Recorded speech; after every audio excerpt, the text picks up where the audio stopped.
The Benjamin Dixon Show is only possible with listener support.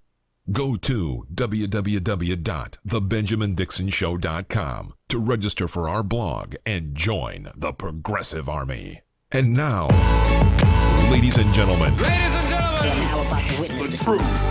It's the Benjamin Dixon Show. Hey, welcome everyone to the Benjamin Dixon Show. I am your host, Benjamin Dixon. It is Thursday. What is this? April 6, 2017. Thanks so much for joining us. You could have been anyway. You know, I love it when you guys are here. When you all are here. There is a lot happening in the news, man. Ladies and gentlemen, we a lot of stuff that we have to cover. We have no choice but to cover. But before I do all that, I do want to thank our patrons, all of our supporters who are making this possible, even in the midst of YouTube cracking down, these draconian crackdowns. It really is something. I have seen revenue streams drop to non-existent, and we offer in the independent media, we offer something that the mainstream media doesn't offer. Now, before I even go any further on that, I want to make sure you hear what I'm not saying. I'm not saying that the mainstream media is fake news, therefore you can only trust independent media. I'm saying that the mainstream media generally has to answer to corporate sponsors. Independent media, we don't. And because we don't, we're able to say things that normally would never get on mainstream media. So if anything, it's not that mainstream media is all fake. And the reason I'm saying that is because if I were to boil down what tonight is all about, it is the fact that we have to look at who we trust, who we have a knee-jerk reaction to, and we trust with a knee-jerk reaction. Like by default, we trust them. And then we also need to look at who we don't trust with a knee-jerk reaction. I think out of everything we're going to discuss tonight with regard to Syria, really can be boiled down to that. And I'm going this long way around to say support independent media, but I want to make sure that you're hearing me clearly. Don't support independent media with the expectation that what you find on YouTube is true. You know, what you find on YouTube is just as problematic as what you will find on mainstream media. There's plenty of fake news on YouTube. There's plenty of fake news that seeps its way into the mainstream media. So be skeptical. Support independent media that tells you to be a skeptic. I think we can summarize it there.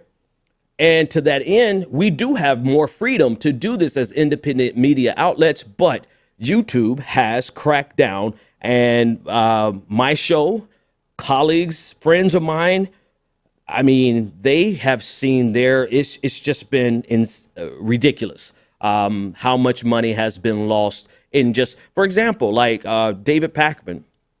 He had over 500,000 views on the videos today alone, and he only made 34 cents.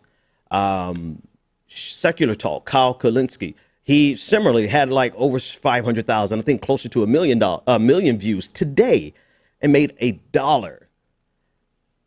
So this is how we're being hit. We're being hit hard across the board. And so you as a patron, you're that much more important to what we do in independent media. And so I want to take a minute to thank all of our newest patrons who have come in supporting us. Even just today, Khalil M, thanks so much for becoming a patron. Eric N, thank you so much for supporting the show. Eric Werner N, thank you so much for supporting the show. Barbara E, thank you for supporting the show. Wakia S, thank you so much for supporting the show. I'm going to say your name here. Burrito Loco, thank you so much for supporting the show. Aaron, thank you so much for supporting the show. Rachel and No Alternative, thank you all so much for supporting the show. Again, we cannot do this without you. It is impossible, and it's truer now than it has ever been that it is impossible for us to do this without you. So for that, I want to say thank you. And with that, we have a lot to talk about tonight. We have a lot to talk about in regard to Syria, the nuclear option in the Senate, Twitter is suing the federal government. Steve Bannon and Jared Kushner are in the middle of a bitch slap fight. I have to describe it as that. And I'm really having to talk about that because it actually is something that we need as comic relief in the midst of some very serious things that are happening in the global community today. If I can get my television to change. Thank you. All right. Allow me to filibuster for a few more seconds while I do something that is extremely annoying to me. I have to fix this before we actually proceed. I want to make sure that you guys can see, that you all can see the conversation in the chat room, and make sure that you participate. So you could join the conversation via our chat. You can on YouTube. You could join the conversation on Twitter. Just tweet me at Benjamin P. Dixon, and you can join the conversation, which is we're going to change that slogan. You can tell us what you think. 857-600-0518 is the best way to do it. And obviously, we started a little bit late tonight because the subjects are so intense and require so much research just for the opportunity to be as accurate as we possibly can. All right. Success. But clap, do an applause over there. All right, we did it. We're ready. We're finally ready to start the show. Okay. Now, with that being said, I'm going to do a hard shift here. Let's talk about Syria. And Syria actually is probably going to take up the most of our show. So we're going to start with what we know. What we do know is that there was a chemical attack of some type.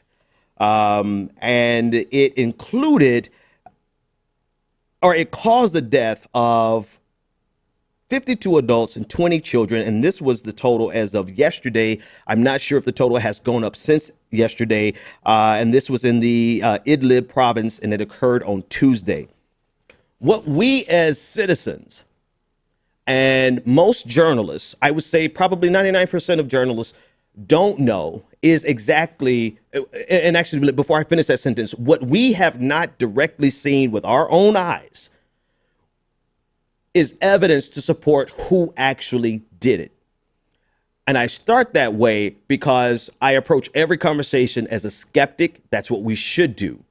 But at a certain level, we're not going to get that information as individuals, as journalists. Perhaps media as a whole could pressure some actual information and evidence out. But for the most part, we are at the mercy of institutions that do this type of review, that look at this information, that disseminate this information and determine where the source of an attack came from. Now, what we do know so far is that the attack was chemical, and it's most likely from sarin gas. It has killed women. It has killed children. And it has happened within a province that was surrounded by rebel forces, but it took place inside of a city that did not contain the rebel forces. So it was more civilian casualties than anything else. That's what we know for certain at this point. There are questions in the minds of the general community as to who did it. What is surprising is that the president of the United States, who has so boldly previously come out against any conversation about regime change, any conversation about using military force as an act of interventionism, he has come out and wholeheartedly suggested that we are now going to go into Syria and change the regime, take Assad out. This is the language from Donald Trump, who just on Sunday, just a few days ago, said that we're not interested in regime change. Well, now the story has changed. That presents a problem for me in the sense of in my own personal dialectic in my brain, right? It really presents a problem for me because I want to know, I am so curious to know what happened. What did Donald Trump see? What did Donald Trump witness, experience? What was brought to him to make him change and make a complete 180 from being a non-interventionist to being, as far as regime change is concerned, and we'll discuss that and parse the difference there. What made him go from being a non-interventionist as far as regime change is concerned to being willing to start a war, to start America's involvement in the Civil War in a more committed fashion than Barack Obama? In fact, I say it like this because Donald Trump today reminds me of everything people feared the most of Hillary Clinton during the election, and the fear that we would go to war in Syria, which will ultimately lead to war against Russia.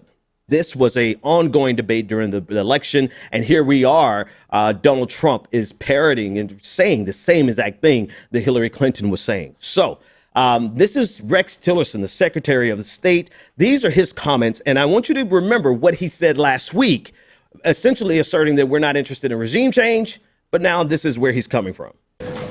Well, obviously, the events that have occurred in Syria with the chemical weapons attack here in the past day have just, I think, horrified all of us and brought to the front pages and to our television screens as well the tragedy that is part of the Syrian conflict. There is no doubt in our minds, and the information we have supports, that Syria, the Syrian regime under the leadership of President Bashar al-Assad are responsible for this attack. And I think further it is very important that the Russian government consider carefully their continued support for the Assad regime. Sir, does Assad have to go? Assad's role in the future is uncertain, clearly, and with the acts that he has taken, it would seem that there would be no role for him to govern the Syrian people. And so what steps is the United States prepared to take in order to remove him from power? Well, the process by which Assad would leave is something that I think requires an international community effort, both to first defeat ISIS within Syria, to stabilize the Syrian country, to avoid further civil war, and then to work collectively with our partners around the world through a political process that would lead to Assad leaving. So will you and President... All right, so that was a pretty lengthy clip, but I think it was worthwhile listening to it because this is a dramatic shift in policy for the Trump administration. There's really no way of looking at this other than saying this is a complete 180. Like, what in the world happened? And this is why I have a problem, right? I'm not saying it's a bad problem, a good problem. I'm just saying it really causes me to take a minute and pause and say, what changed Donald Trump from being because Donald Trump is paying a political price domestically. He is going to pay a high political price domestically with his most fervent supporters, the alt-right, the far-right, the Alex Joneses of the world, the conspiracy theorists of the world, the biggest support base of Donald Trump. That remaining 34% that on yesterday or the day before that were the only people who still like Donald Trump in terms of his approval rating. Now they are turning on Donald Trump because he is actively promoting regime change in Syria. And I have to ask the question, why and what brought about that change? Here's some options, right? I don't want to just pose the rhetorical question. Here's some options of what actually could have happened. Donald Trump, for once in his administration, that looks ominous. Yeah, check my DMs. All right, let's see what's going on. Looks like there may be some breaking news here. And pause with me while I check this, and I'll finish that thought in a second. It may not be as important as what's happening right now.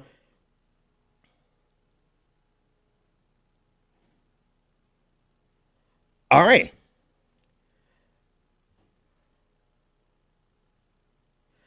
The U.S. hit, the United States has, as breaking news right now, this is happening. The U.S. has hit aircraft and infrastructure, including a runway. No word on casualties yet, but no people were targeted. No Russian assets targeted. It was discussed earlier today that this attack was going to be imminent. We didn't realize imminent meant today, tonight. And so it looks like Donald Trump has not only shifted gears on what he was going to do, Donald Trump has actually now done it. He has, America has struck back against, or struck, actually is a proper language, has struck Syria. And I'm pulling up an article now from NBC News. The U.S. launches missiles at Syrian base after chemical weapons attack. I'll be reading directly from NBC News because this is happening at 9:15.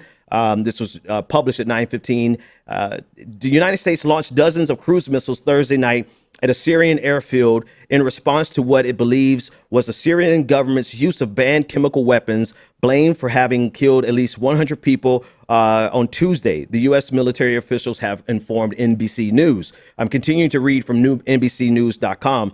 The U.S. military fired at least 50 Tomahawk missiles intended for a single target, which was an airport in the western province of Syria. The official said that the airfield from which the United States believes the airfield from which the United States believe the government of Syria, the president Bashar al-Assad, fired the banned weapons. So everything that we were talking about prior to the show, prior to this rather, has been academic. At this point, we have intervened in Syria. This does not mean we don't really know how far this intervention is going to go. We don't know if this is is it limited to just this strike? Is this the level of reciprocity? Is this the appropriate response level of considered measured response by the Trump administration, or are they going to go further? This would be a great time to have a couple of experts here to discuss. We actually had a couple lined up, or we had one lined up tonight that he couldn't make it. But this is really the question: is Trump going to go further than this, or is this a response to an action taken by Syria to signal to them that we are going to take, or rather, you should take the United States seriously? Let's get your opinion on it. 857-600-0518. That's the best thing to do at this point because everything else has been rendered academic. Caller, you're live on the air. What is your name, comment, and or question? Hey, Ben. It's Vanna. Hey, how's it going? What's on your mind? What do you think about this attack that Trump has just carried out? It's crazy. I just changed the channel to NBC, and it's all over, and it's I'm not sure how far this is going to go, and it's like, we have not learned anything from Iraq. I'm like, I feel mixed because I want to help the Syrian people, but it's like we're doing it all the wrong ways. It's crazy. It's like, I won't be surprised if he calls in troops to invade Syria next. All right. Thanks for the call. I want to know what everyone else thinks. 857-600-0518. Again, everything we prepared before the show is all academic now. I mean, there are a couple of nuances that we could discuss, and we could probably get to some of that. But realistically, Donald Trump has he is attacked. And actually, this is actually, I want to pull up a couple of images. This is exactly what The Intercept was reporting earlier today in terms of the Pentagon's plan of action. According to The Intercept, there were proposed strikes earlier this afternoon. The proposed strike would involve launching Tomahawk cruise missiles to overwhelm Russian air defense systems used by the Syrian military. The Russian government currently helps maintain the air defense sites and advises the Syrian military. This is according to Matthew Cole of The Intercept. So he was reporting on that earlier today. I think there's another graphic.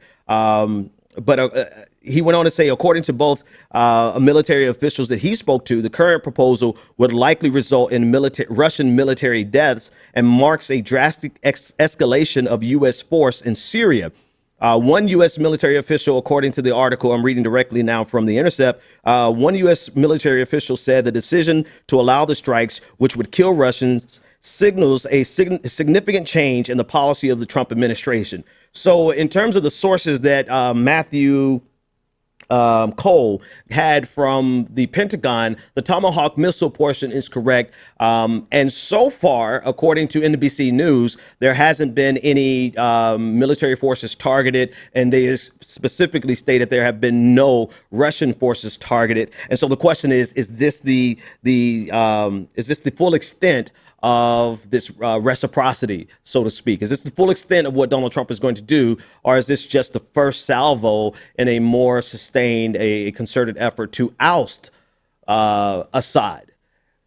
I mean, because we really are talking about two totally different things in that case. We're talking about an actual intervention to remove Assad versus a limited response to an action that the international community has already condemned, had already drawn the red line that Assad stepped over several times, according to Trump, many, many, many times. So you have two options. Is this a limited action in which we are responding to an attack by Assad, a chemical attack by Assad, or is this just the first salvo in a complete regime change? Now, what Rex Tillerson suggested in the clip that we played for you was that Assad had to go. And what Nikki Haley, the UN ambassador for the United States, suggested is that even if he has to go, even if this action has to take place unilaterally without the international community, Trump would be willing to do so. So the language that's coming out of the Trump administration is much further reaching and then a limited response. The language coming out of the Trump administration is a complete regime change. And even though everything we talked about prior to this breaking news is academic, I am intensely interested in knowing what evidence or what happened to Donald Trump to change him almost overnight to make a complete about face on interventionism and to go from Assad, we're not really interested in him, he can stay, to Assad has to go. It quite literally could be as simple as this was an attack by Assad, and Donald Trump was presented with evidence that was convincing to him.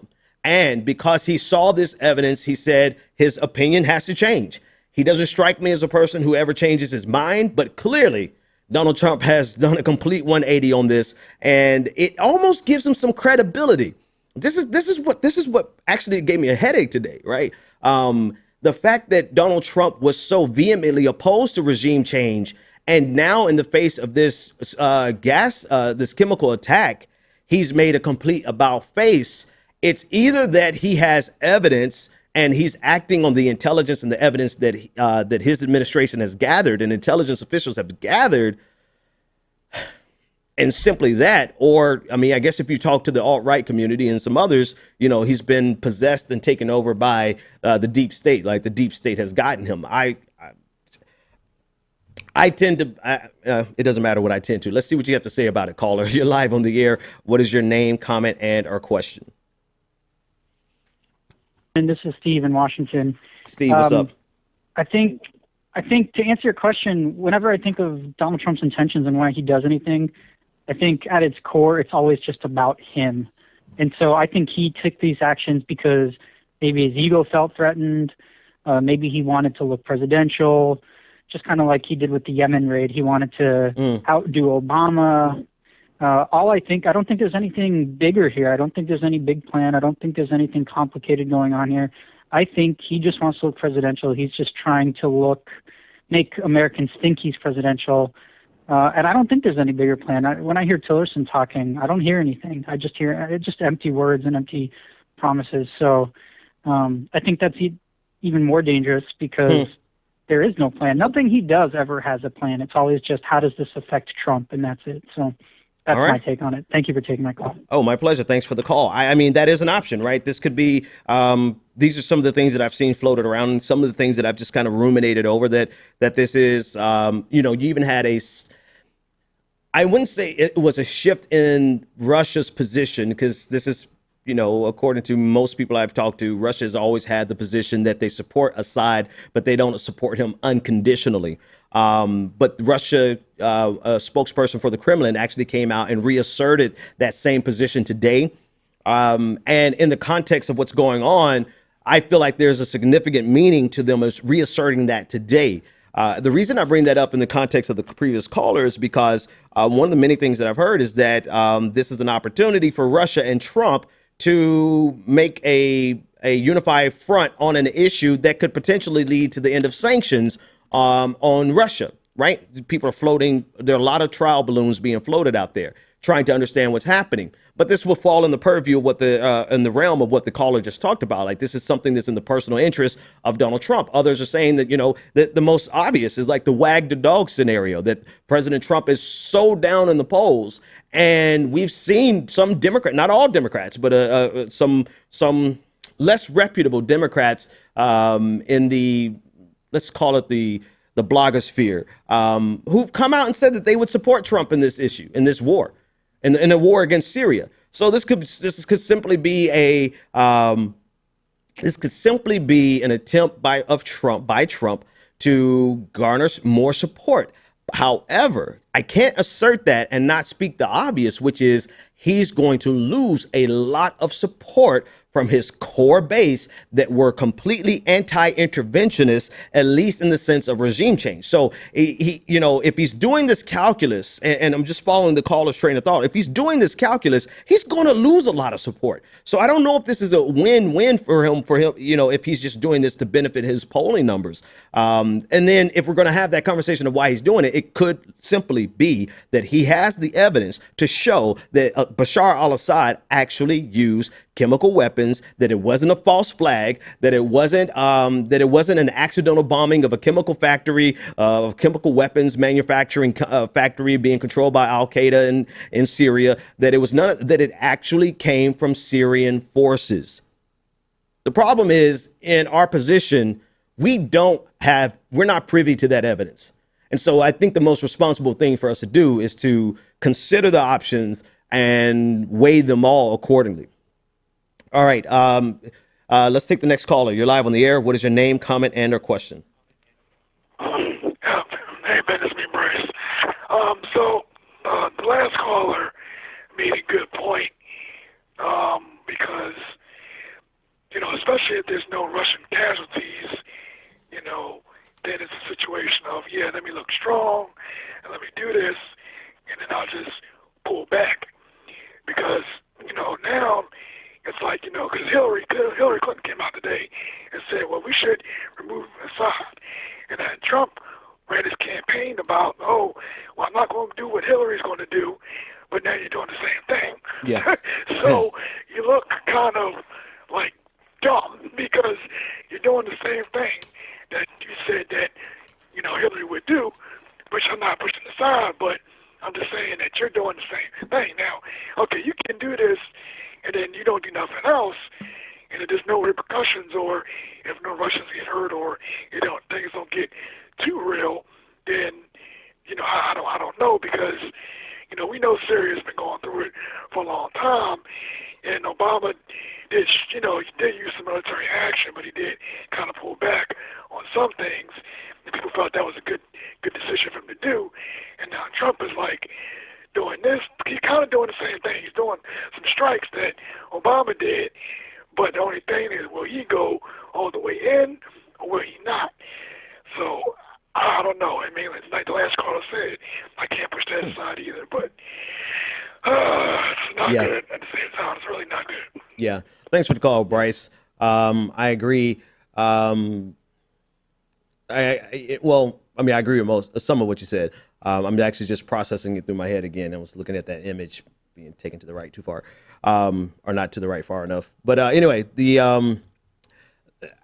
what's most interesting and fascinating about this is that, and almost in a trolling kind of fashion, if I can be so coy, in the middle of the fact that we're actually starting to get engaged in a new war, which is a very serious situation. So excuse me if I take a minute of levity, but I can't imagine what kind of pressure or what kind of heads are exploding amongst Trump supporters to see that today Donald Trump has not only the same position as Hillary Clinton. I mean, it's compounded by the fact that Hillary Clinton came out and said the exact same things that Donald Trump is actually starting to do. But for them to realize that they voted for Donald Trump in opposition to Hillary Clinton's position in Syria. And the very first thing Donald Trump does in his 100 days is to fall in line with Hillary Clinton's position. If there's any snark or any moment of levity to be had there, is to think about the heads that are exploding right now amongst the alt-right, which I think begs the question, right? Another thing that's bothered me today, and we'll keep our eye on the breaking news to see if it develops any further. Another thing that has been making my head hurt today is the willingness of the alt-right to part ways with Donald Trump when they have been his most fervent supporters in everything. There has not been a single thing that Donald Trump has done that the alt-right hasn't supported him on up until today. And today they are clearly making it known that they are willing to oppose Donald Trump now because of his intervention. Well, the promise of his intervention, but now, as of breaking news at 9:15 p.m. tonight, his actual intervention in Syria. And the reason it bothered me is because I'm really thinking, are they committed to pacifism? Are they committed to being anti-war? Are they committed to being actual non-interventionists? And I'll be quite honest with you, I thought about this probably a good portion of the day, which is why we started late. The other thing that I was just really struggling with was, why would Assad do this when it's actually probably wasn't even necessary for him to have done it? I couldn't quite answer that question yet today either. But the one I did get an answer to the question about the alt-right. And that answer actually came in the form of an article that was written by Glenn Greenwald for The Intercept, where he discussed Donald Trump's position during the election, which was often mistaken as pacifism. And it was also mistaken as a general form of non-interventionism. But Donald Trump during the election was a very specific, or had rather, a very specific type of non-interventionism. And it was non-interventionism so long as it was not a perceived threat to the United States.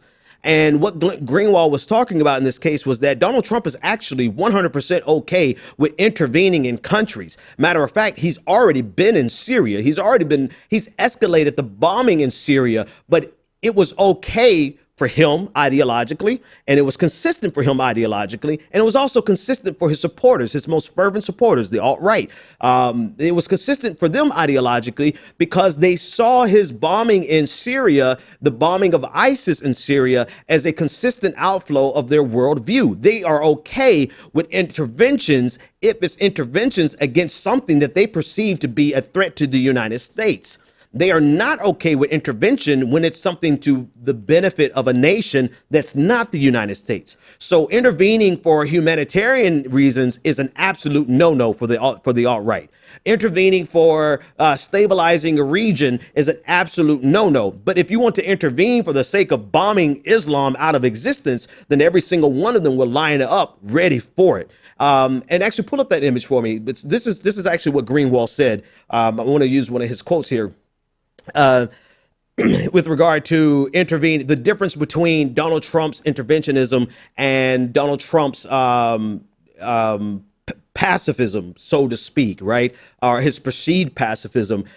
He said Trump explicitly, this is Greenwald in The Intercept, he said, Trump explicitly ran as a non-interventionist, denouncing U.S. regime change wars in Iraq, Libya, and Syria. Many commentators confuse non-interventionism with pacifism, leading many of them to ignorantly claim, that's Greenwald for you, ignorantly claim that Trump's escalated war on terror bombing is in conflict with his advocacy of non-interventionism. It's not. Go to the very next one. He continues on in that same train of thought. And actually, before you pull that one up, he actually used two precursors to Trump, Buchanan, and the other name escapes me, but he used them as an example. I believe Lindbergh. He used them as an example of people who had nationalistic, xenophobic type positions, white nationalist positions, quite frankly, who were at their times quite vehemently opposed to intervention, but not opposed to wars to promote their ideas or wars to protect us. quote unquote, protect us from a perceived threat. And this is what he said about those two precursors. He said the anti-Semitism and white nationalistic tradition of Lindbergh, the ideological precursor to Pat Buchanan, and then Trump, does not oppose war. It opposes military interventions in the affairs of other countries for reasons other than self-defense. For example, the risking of American lives and resources for the benefit of others. So this actually makes perfect sense.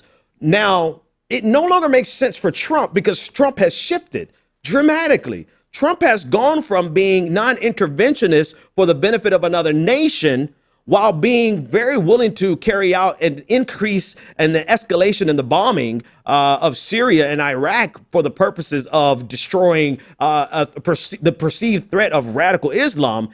Donald Trump has completely shifted from being only willing to intervene in those types of situations, but now being willing to not willing, but having intervened in Syria on behalf of the people who were attacked by the sarin gas. He's shifted, but the people who support him have not shifted. And this is the political price that he's going to pay.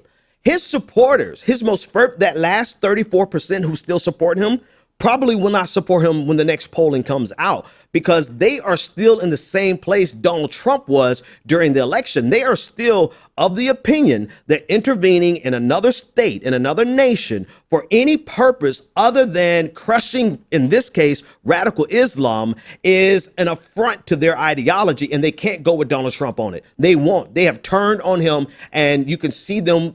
Matter of fact, Syrian hoax is trending #2 worldwide. That is being pushed by the alt-right. That should tell you exactly how far the alt-right is dividing themselves from Donald Trump on this issue. So now Donald Trump has shifted. Donald Trump has changed, but his core group, they haven't changed, right? They are 100% against intervention.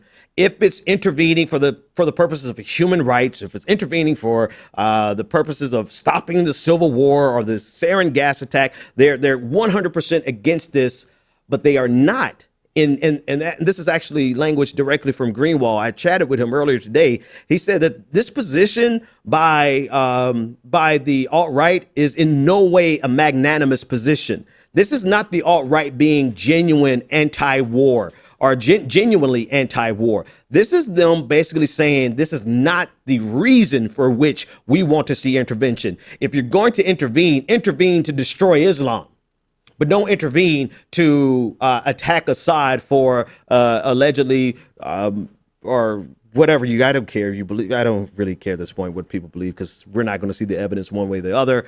But don't intervene on behalf of the people who were attacked by sarin gas. And there is a difference. There's a very substantive difference, because you could be lulled into this belief that Donald Trump, that people had about Donald Trump when they voted for him in the first place. They actually believed they were voting for someone who was a pacifist or someone that was anti-war. When he got into office, the very first thing he did was drone the hell out of Yemen and to actually carry out a strike, boots on the ground in Yemen. So Donald Trump was never anti-war. Donald Trump was just anti-interventionist until tonight, where he has actually carried out an attack, a reciprocal attack against Syria on one of their airfields. All right, we'll take some more callers as you call in, 857-600-0518. So this is actually, this is quite a news story night. I mean, I'm really surprised that they moved so quickly. I'm genuinely surprised. But so we have two possibilities here. What's next? What's next? Two possibilities. Number one, this is the limit. This is the scope of the response. This is the scope of the response, and that's it. This would actually go counter to what Pedersen and Nikki Haley actually suggested. But I think the speed with which they responded almost suggests that this could be the scope of their response, almost as a warning shot to Syrian President Bashar al-Assad.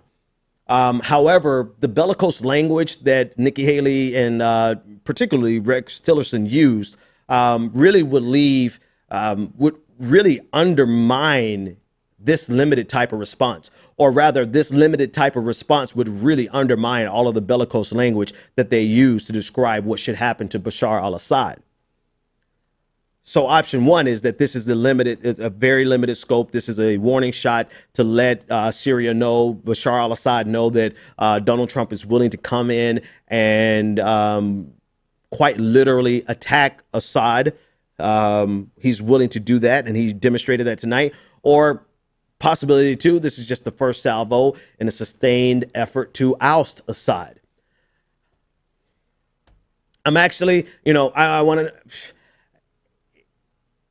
Option one is clearly, option one, just thinking about option one, that this is no Russians were killed, right? No, just the Air Force, the airport was attacked. Clearly that would be the most ideal situation, that this is the response. Assad gets the message. Chemical weapons are no longer used. But that would be an ideal world. An ideal world in the midst of a really screwed up world. That would be the most ideal answer. Right. But I don't know. Part of me says to know better and expect more, to look at everything that we've done historically, that this actually might be the first salvo. So let's see what you guys are saying about it, what everyone is saying about it. We'll check your messages on Twitter. Tweet me at Benjamin P. Dixon. Well, this is weird. Benjamin Dixon is trending in Philadelphia. I didn't expect that. Oh, I know why I'm... Okay, I get it. I know why I'm trending in Philadelphia. All right. Let's shift gears, and then we'll take the conversation back there whenever you guys... whenever... I keep saying you guys. I'm sorry, folks. That's all I have. I don't want to say you folks, all right? Other breaking news, not breaking news, but other news that's happened today that is very major, very significant. The Senate Republicans have deployed their nuclear option to clear a path for Neil Gorsuch. According to the New York Times, the Republicans obviously could not secure enough votes to override the Democrats' filibuster. At the time, they voted. They essentially employed the nuclear option. All 52 Republicans chose to overrule the Senate precedent, and all 48 Democrats and liberal-leaning independents pushed to keep the precedent. The filibuster, according to New York Times, is designed to, of course, this is according to history, is designed to slow the Senate down and to elevate the power of the minority party. They kept using the Democratic precedent of 2013 as the justification for this. And very few people actually very few politicians actually parsed the difference between what Democrats did in 2013 and what Republicans did this year. Is very disappointing, and also demonstrates what I believe, that while the Democrats may be malicious, they are equally incompetent. There is a difference between what the Democrats did in 2013. It was the mini nuclear option, and this is where they changed the rules to get rid of the supermajority that was necessary for the lower courts. They maintained the rule for the Supreme Court, but for the lower courts, they did essentially got rid of the filibuster so that they can get judges, federal judges. Two things. Number one, clearly, there's a qualitative difference between the lower court appointments and the Supreme Court appointments. The Supreme Court appointments, lifetime appointments that represent that should require a higher threshold. That's number one. That's the low-hanging fruit. But number two, the most significant difference between the two is that the Democrats had no choice but to employ this option in 2013 because they could not get a single judge appointed or cleared to actually fill the necessary seats in government, in the justice system. They couldn't. In the judicial, not the justice system, but the judicial branch. They could not do it because the Republicans put a blanket hold on every single nomination. The Republicans, for political posturing and for political games, put a blanket hold on every single nomination from President Obama. And that put the Democrats in a position to where if we want to have a functioning judicial branch of the government, We have to do something because Republicans are so intransigent and they're so politically motivated that they are not willing to confirm a single judge that President Obama nominated. And so out of the necessity of having a functioning branch of government, they had no choice but to relinquish and to get rid of, rather, the filibuster for the lower court appointments. And it blows me away that I have not heard a single Democrat push this point. They have stumbled in interviews as to how they can justify the difference between what was done with the lower court judges in 2013 versus what they're trying to do with Neil Gorsuch. Neil Gorsuch's confirmation process is not an attempt by Democrats to say we will not approve anyone. It's simple to say we're not going to approve this far right originalist, or the person who's so far right that he gets to hide behind the moniker of being an originalist. It's not apples to apples on any day of the week. Here is one person that the Democrats oppose on whether they oppose him based on his previous decisions, whether they oppose him based on his demeanor in the hearings or his lack of substance in some cases during the hearings, whatever the reason, they made their objection because of the individual that was nominated. Republicans made their objection to every person, not just the people. They made their objection to President Obama getting anyone through. And so for them not to be able to parse the difference between that is disingenuous, is rather incompetent on the Democratic side. But for the Republicans to assert that is not only hypocritical, but it's highly disingenuous, because they never had any intention of allowing President Obama to fulfill his responsibility as a president. Because as Mitch McConnell said, when he became the Senate Majority Leader, he said their goal over the next 2 years, between 2010 and 2012, was to deny President Obama a second term. And part of that equation was to deny President Obama the opportunity to do his job and to fill these seats. And so now here we come full circle. They've used what happened in 2013 as a justification to go nuclear. All the Republicans supported it. All the Democrats and liberal-leaning independents opposed it. Mitch McConnell said this. He said, "This is the less." He is the one doing the nuclear option. Mitch McConnell is one of the greatest weasels, sons of bitches I've ever met in my life, or ever even heard about in my life, because he is the one carrying out the nuclear option. Yet he is able and willing to fix his mouth to say this. He said, "This is the latest escalation in the left's never-ending judicial war, the most audacious yet, and it cannot and will not stand." Wait a minute. What cannot, will, and will not stand? The fact that you went nuclear today, that you did it and now blame the Democrats for it?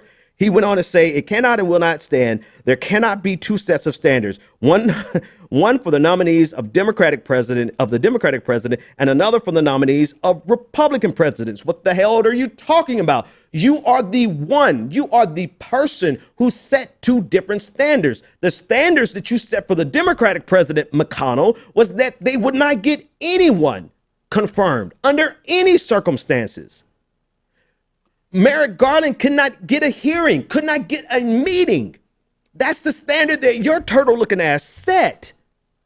And now you're saying that this is the Democrats. One thing I will give Mitch McConnell, not out of due respect, because he doesn't do any respect, but game recognized game. Mitch McConnell is a master of the political art of war.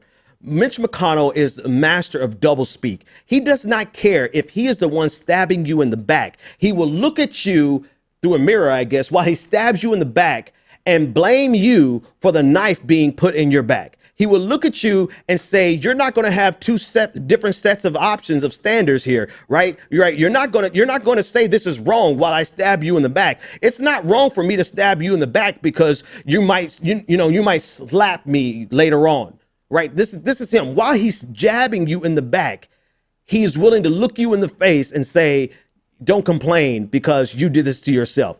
He is the master of doublespeak. He's the master of propaganda, and he's done a masterful job of it since he's been the Senate Majority Leader. And it's just fascinating that the Democrats are not able to call this out and to weaponize his tactics against him.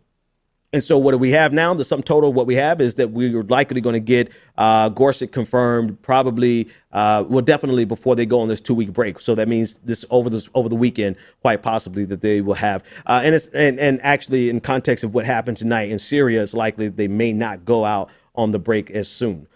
All right. So that's what we have going on in the Senate. 857-600-0518. And we'll read some of your comments from YouTube to see what you're saying. In the midst of what's happening in Syria, we also have what's going on with Devin Nunes. Devin Nunes, pretty straightforward, has recused himself. He's recused himself from the Russian investigation. According to the New York Times, California Republican and chair of the House Intelligence Committee, Devin Nunes, has resigned from leading the Russia election meddling investigation. Mr. Nunes announced last month that he believed that Mr. Trump or members of his transition team may have been incidentally caught up in foreign surveillance by American spy agencies. You know the story. We all know the story. He actually, instead of being the watchdog, I think maybe Maxine Waters said this first, instead of being a watchdog, he was serving as Donald Trump's lapdog.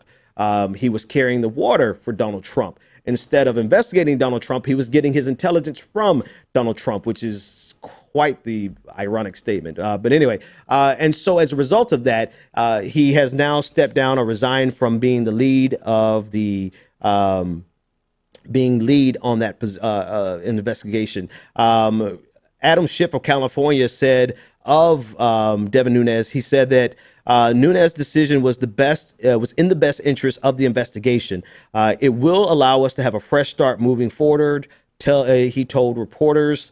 So we will see where this goes from here.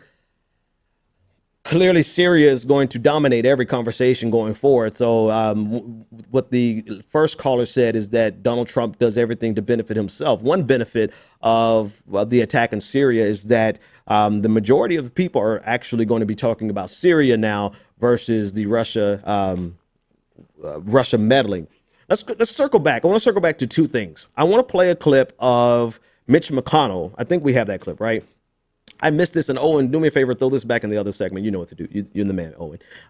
This is Mitch McConnell actually stabbing America in the back while looking at America and saying, actually, no, it's your fault. Listen to Mitch McConnell.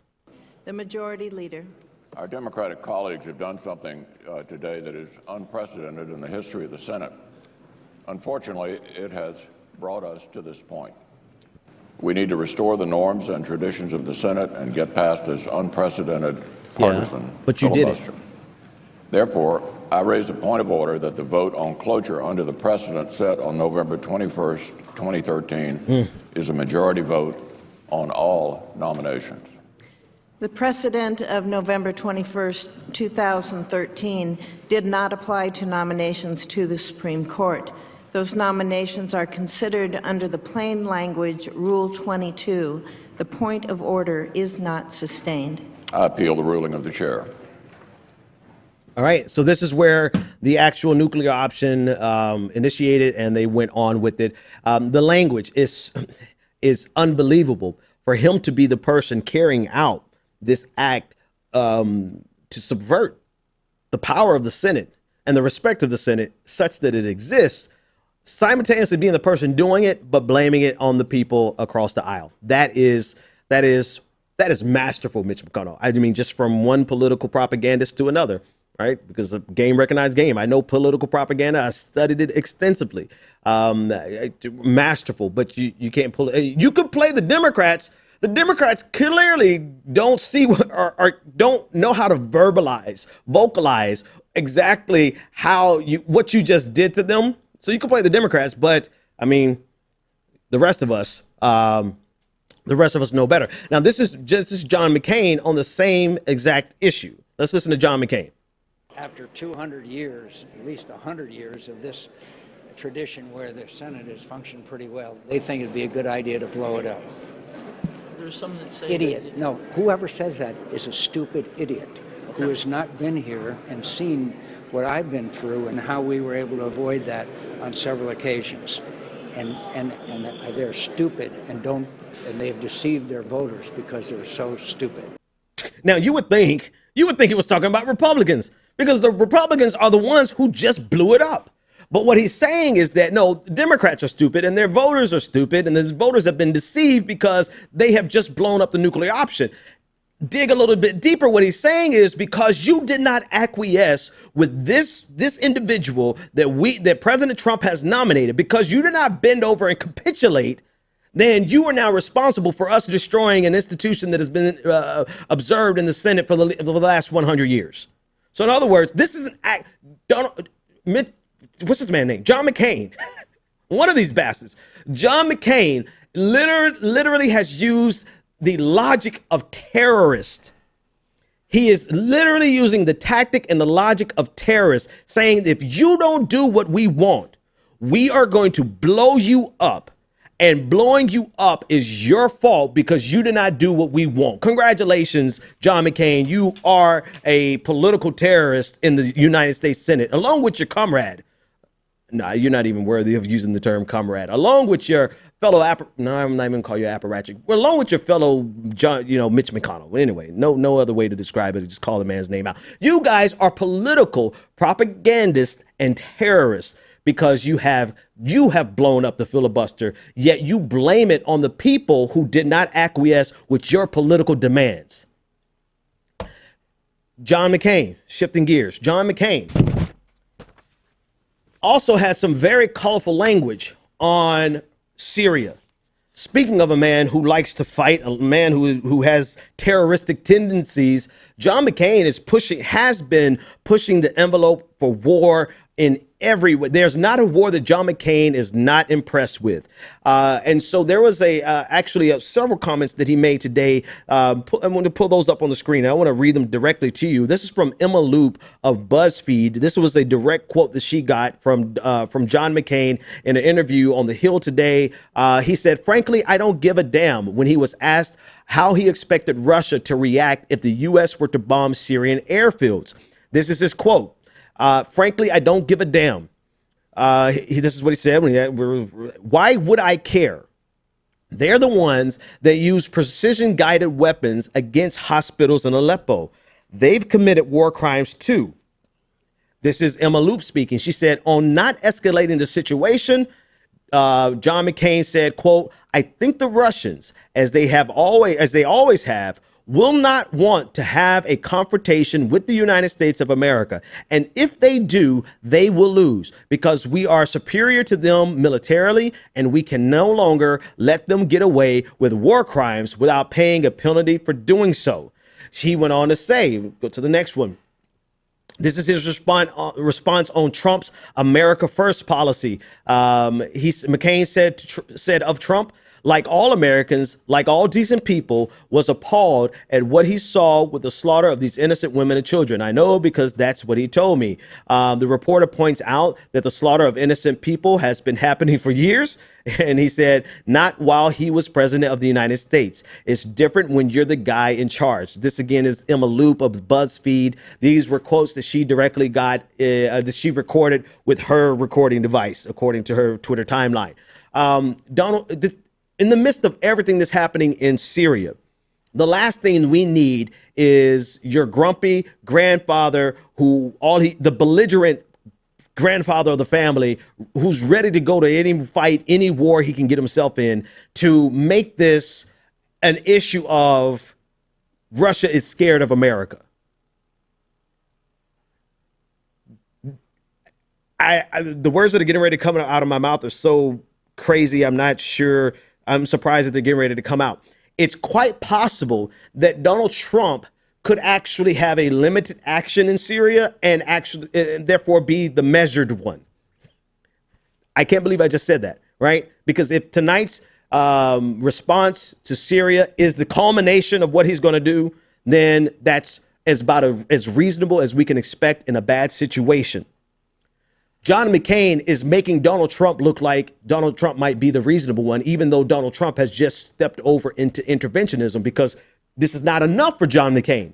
John McCain wants to make this a confrontation or is not concerned about his language as a senior senator, as one of the leading voices in the U.S. Senate in terms of the international community. If they know anybody in the Senate, they know John McCain, and he is not concerned that his language is as bellicose as it is in the most unnecessary fashion at a most difficult time, the time that we should be the most cautious. John McCain hasn't found a war that he doesn't like, says he doesn't give a damn. This is his words. He does not give a damn what Russia thinks or how Russia will respond if we attack the airfields. Well, we have, as of tonight, 9:15, reported by NBC News, Donald Trump ordered a strike, and the strike hit Syrian airfields. And so we are going to hear probably shortly, before the end of the night, what Russia actually has to say. And we will see if Mr. I don't give a damn actually gives a damn. All right, that's John McCain. Now, before we shift from this, actually, no, we can't shift from this. Let's talk about the legality. Let's talk about Donald Trump's actual ability to wage this conflict. As it stands right now, it looks as though this was just a unilateral action by the president of the United States. We've seen actions like this historically in a limited fashion. Somebody attacks us, we attack them back. On the international community, that's not necessarily a legal action, but we've done it for years. Reciprocity, we've done it in many administrations. The scope to which, or the length to which Donald Trump is going to go, how far is he going to go? That really determines the next question of legality. Is it going to require an authorization of the use of military force from Congress? This is Senator Ben Cardin. Yeah, I remember. He said of Donald Trump, he said he has no authority to go into Syria against the Assad regime. This is according to BuzzFeed News. He said, saying that the president needs congressional approval, preferably in the form from a new AUMF, authorization to use of military force, tailored towards Syria's chemical weapons. And this is Ben Cardin, the senator, Democratic senator from Maryland. This is true, right? We've seen historically presidents have overreached their authority, have ignored Congress, and not just ignore Congress because they want to ignore Congress. They've ignored Congress, particularly President Obama. They've ignored Congress because Congress doesn't want to go on the record for any war, specifically post-Iraq war. President Obama requested an authorization of use of military force in 2013 in Syria, and Congress voted it down. Congress voted it down because some people genuinely believe that we should not go to war in Syria or not give this authorization of use of military force, but others did it because they don't want to be on record as saying we should go to war. Because politically, that will follow them the rest of their political lives. Ask Hillary Clinton and her vote for Iraq in 2003.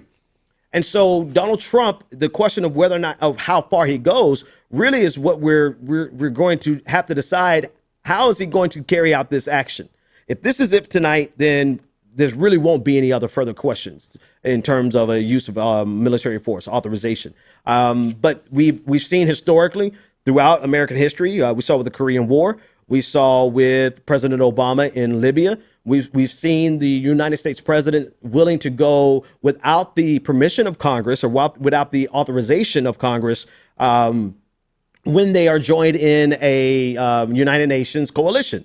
Right. That's what we saw. France led the airstrikes against Libya. The United States allegedly led from behind. But this happened without the authorization of Congress. But it was underneath the cover of the United Nations. We've seen this historically. We've also seen historically where a president will get us into a war, won't call it a war, but it actually evolves or devolves into a full-blown war, and the authorization of use of military force comes after the fact. We saw that particularly with Vietnam.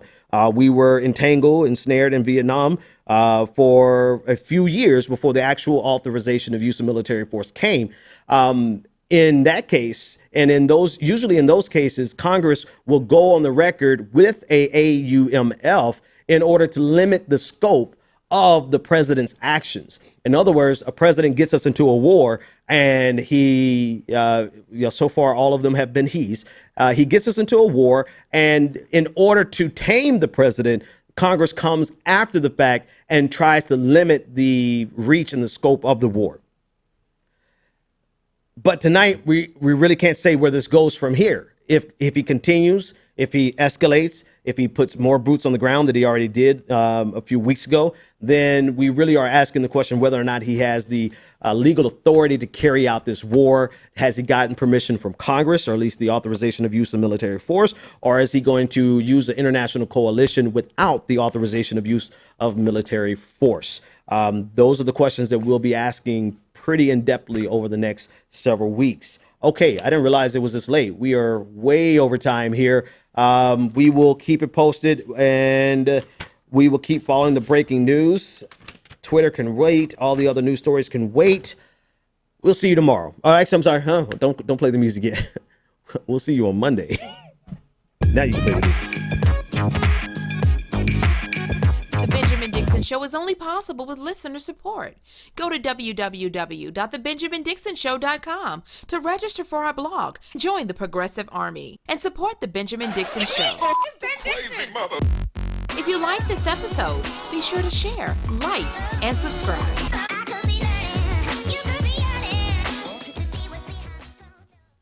Consider becoming a Patreon. Go to www.patreon.com/The BPD Show and support The Benjamin Dixon Show. Okay, folks, we're back just that quick. Thank you to my producer, David, for getting this to me in time before the show was over. So President Trump made a national speech while we were talking. And so we'll cover that. We'll see exactly what was said. Some key things, some key takeaways from the strike that Donald Trump approved and our military forces carried out. Some key takeaways. Number one, there were Russians stationed at the base that the United States struck in Syria. This is according to Paul McCleary, who covers national security for at the Pentagon. He stated that the Russians were informed by the United States prior to the attack. So there were Russians stationed there, but the Russians got out of there in time to not be under attack. And also, this also comes from tonight's strike. The strike was not in the vital national security interests of the United States. Trump said, he said this tonight at his Mar-a-Lago resort in Florida during his speech. He said, as a direct contradiction of his earlier position that the U.S. should avoid further entanglement in Syria. He called on civilized nations to join the United States in seeking to end the slaughter and bloodshed in Syria. This is according to his live address tonight. So Donald Trump making it clear that while this was not in the vital national interest of the United States, he is still calling on. It was in the vital national interest. And I'm completely dyslexic at this point, folks. It's so late. It was in the vital national interest, security interest of the United States. Thank you. But this goes against everything that he said during his election. I think that's the biggest takeaway. And so we're going to have to, I think it is extremely worthwhile for us to measure and weigh what shifted Donald Trump on this issue. Anyone who gets this interview with Donald Trump absolutely needs to hammer that question. What shifted you from being a non-interventionist, particularly on regime change, to being an interventionist who's using the language of regime change? All right, so with that in mind, I think we're out of here. Make sure you clicked on the second video for the exit instead of the first. Oh, we're just going to cut it. All right, no more music. Good night, folks.